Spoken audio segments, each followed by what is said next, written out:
नंदू एक शहरी लड़का है। वो अपने परिवार यानी अपने माता पिता के साथ शहर में ही रहता है। उसे शहर से अच्छा गांव में लगता था, पर वो अपनी नौकरी के कारण समय नहीं निकाल पाता था। नंदू का ननिहाल भी गांव में ही था। उसे अपनी नानी का गांव बहुत ज्यादा पसंद था। उसकी नानी उसे खूब ज्यादा प्यार करती थी। एक दिन नंदू को उसकी नानी का फोन आता है। हेलो नंदू, कैसा है तू? ठीक से तो है ना? अपनी नानी की याद भी नहीं आती है तुझे तो? हाँ नानी, आप कैसी हैं? मैं बिल्कुल ठीक हूँ नानी।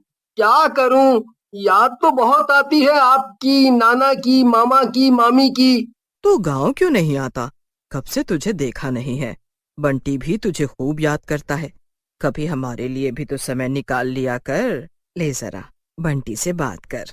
हाँ नंदू, कैसा है? सब ठीक है? हाँ बंटी, तू कैसा है?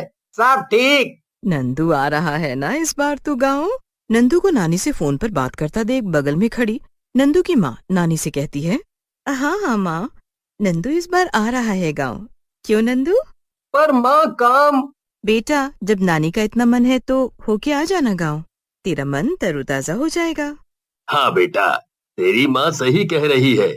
तुझे तो गांव में कितना अच्छा लगता है।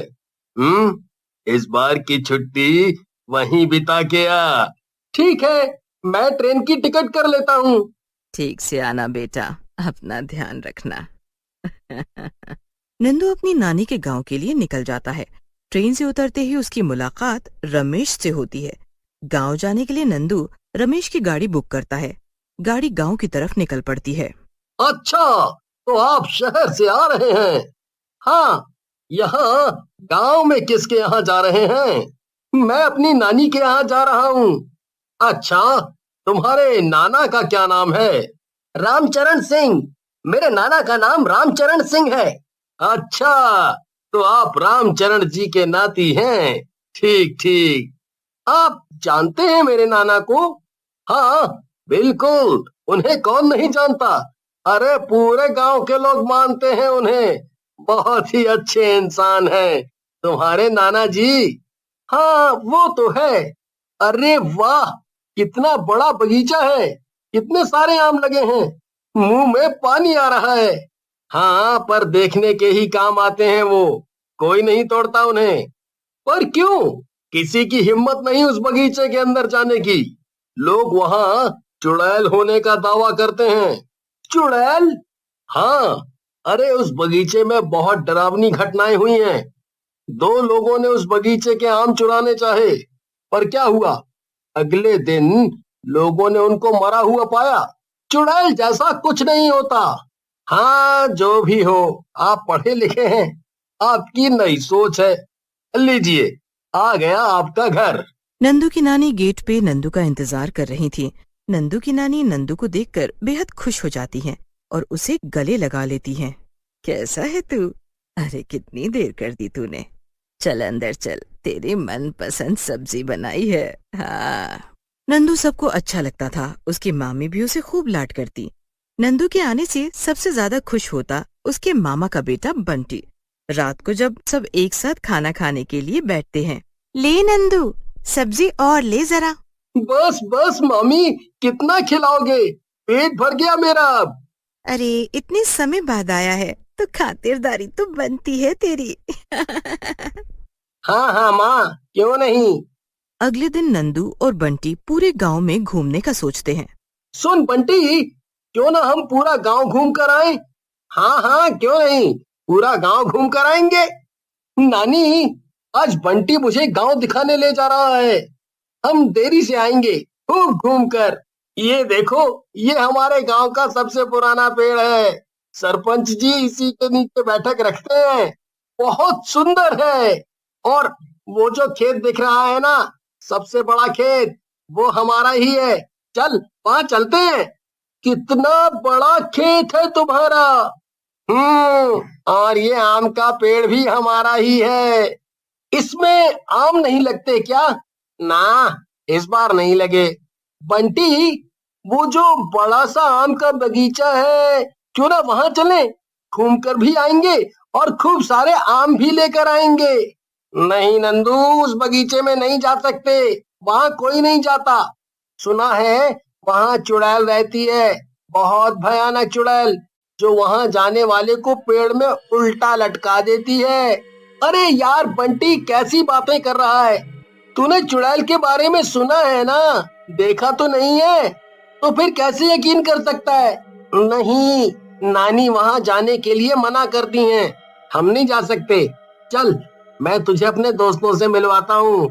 सुनो सुनो सब, चीकू, सोनू, विक्की, ये मेरा भाई है नंदू, मेरी बुआ का बेटा। ओ हेलो नंदू, चलो हम सब साथ मिलकर खेलते हैं। नंदू बंटी के दोस्तों के साथ खूब खेलता है। दोनों शाम को घर चले जाते हैं, पर नंदू उसी बगीचे के बारे में सोचता रहता है। सभी रात का खाना खा के सोने की तैयारी करते हैं। नंदू, तू बंटी के कमरे में उसके साथ सो जा, ठीक है? हाँ हाँ नंदू, तू मेरे कमरे में सो जा, खूब मस्ती करेंगे। चल यार, बहुत नींद आ रही है, सोने चलते हैं। बंटी और नंदू सोने चले जाते हैं। आधी रात को जब बंटी और बाकी परिवार वाले गहरी नींद में सो जाते हैं, तो नंदू चुपके से उठकर घर से बाहर निकल जाता है। नंदू को गांव वालों की बगीचे के बारे में सुनाई गई कहानी पर बिल्कुल भी यकीन नहीं था।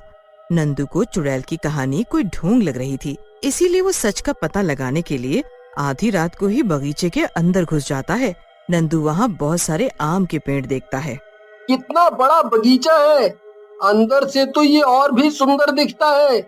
कितने सारे आम, इन सबको तोड़कर घर ले जाऊंगा और पूरे गांव वालों को बताऊंगा कि उनकी चुड़ैल की कहानी झूठी है, ये बस उनके मन का वहम है।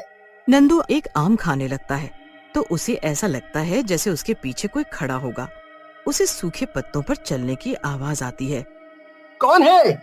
मुझे पता है, तुम कोई चुड़ैल वुड़ैल नहीं हो। जरूर ये सब तुम्हारी चाल है ताकि लोग यहाँ ना आ पाए।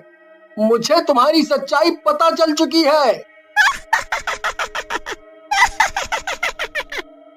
जोर जोर से हंसने की आवाज आती है और नंदू को सामने सफेद साड़ी पहने एक चुड़ैल दिखती है। नंदू भागने की कोशिश करने लगता है, पर चुड़ैल उसके रास्ते में खड़ी हो जाती है। मुझे माफ कर दो, मुझे नहीं पता था कि सच में इस बगीचे में तुम रहती हो, जाने दो। एक बार इस बगीचे में जो आता है वो यहाँ से जिंदा वापस नहीं जाता, और अब तुम भी नहीं जा पाओगे। मुझे जाने दो, मुझे जाने दो। नंदू भागने की कोशिश करने लगता है। वो घबराकर इधर उधर भागने लगता है, पर चुड़ैल उसे कहीं जाने का रास्ता नहीं देती। चुड़ैल नंदू का गला पकड़कर जमीन पर पटक देती है। नंदू खुद को बचाने की पूरी कोशिश करता है, पर चुड़ैल की शक्तियों के सामने उसकी कुछ नहीं चलती। सभी पेड़ चलने लगते हैं। वो लगातार चीख चीख कर चुड़ैल से अपनी जान की भीख मांग रहा था। चुड़ैल पर उसके आंसुओं का रत्ती भर भी असर नहीं हुआ। पता चल गया अब कि मेरे बगीचे के आम चुराने का क्या अंजाम होता है। यकीन नहीं था ना तुम्हें? लोगों ने समझाया पर तुम नहीं माने, भुगतो। चुड़ैल नंदू का गला पकड़ लेती है और देखते ही देखते नंदू अपना दम तोड़ देता है। सब कुछ फिर से सामान्य हो जाता है। पेड़ वापस अपनी जगह में चले जाते हैं और चुड़ैल गायब हो जाती है। अगली सुबह सभी नंदू को ढूंढने लगते हैं। नंदू की नानी का रो रो कर बुरा हाल हो जाता है। जब सब नंदू की लाश को बगीचे में लटका हुआ देखते हैं तो उन्हें यकीन नहीं होता।